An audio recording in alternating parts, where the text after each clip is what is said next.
আসসালামু আলাইকুম। আমরা আজকে একটা পানি মোটরের কাজ করব। 1 হাজ পর মোটরটা আমরা এইমাত্র কয়েল বাঁধা শেষ করে লিড তুলব।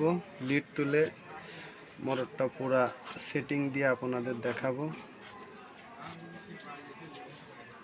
মোটরের কয়েলের দুটো পার্ট থাকে, একটা হচ্ছে স্টার্টিং কয়েল, একটা হচ্ছে রানিং কয়েল। ম্যাক্সিমাম কাজই আমি বেশ কিছু কাজ পাইছি ইদানিং ক্যাপাসিটার বদলাতে, যে মোটরের স্টার্টিং কয়েলে রানিং কয়েলে স্টার্টিং ভোল্টেজ দিয়ে মোটরগুলো পুরায় ফেলানো হয়।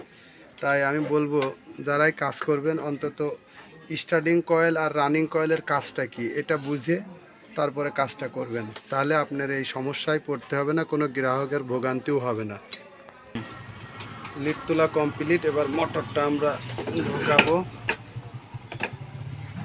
ঢোকায়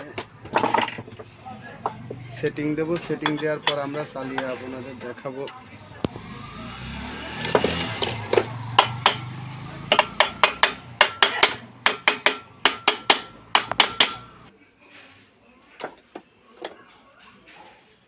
হ্যাঁ, মোটর কমপ্লিট। আমরা হচ্ছে স্টার্টিংয়ের একটা কয়েল আর রানিংয়ের একটা কয়েলের মাথা নিয়ে একটা কমন করছি। কমনটা হচ্ছে ঢোকায় দিলাম কমনে।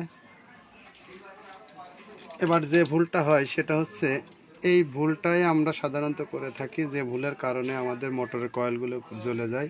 এখানে একটা আছে রানিং কয়েল, একটা আছে স্টার্টিং কয়েল। এই রানিং কয়েলটা আমাদের দিতে হবে ক্যাপাসিটারের নিচের পাটে।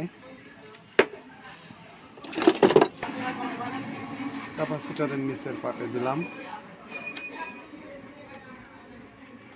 নিচের পাটে স্টার্টিং কয়েলটা আমরা এখানে লাগিয়ে দেব। যদি লুজ হয় তাহলে আমরা একটু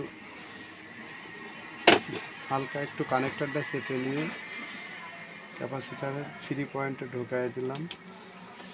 এবার এখানে খেয়াল রাখতে হবে যে এই কানেক্টরটা ঘুরে এই পাতি হয়ে এই জায়গায় আসছে, তাহলে আমাদের রানিং কয়েল এইটা।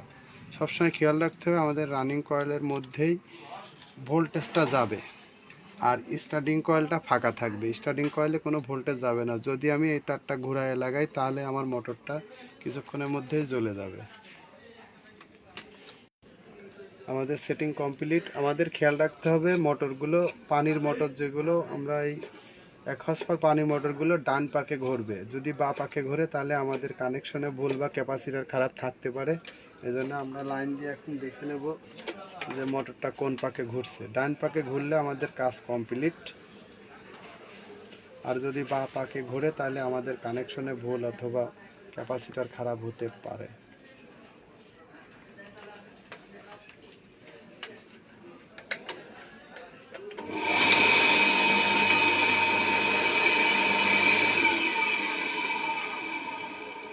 আমাদের মোটরটা ডান পাকে ঘুরছে। ইনশাল্লাহ কাজটা ভালোভাবে সম্পূর্ণ হলো।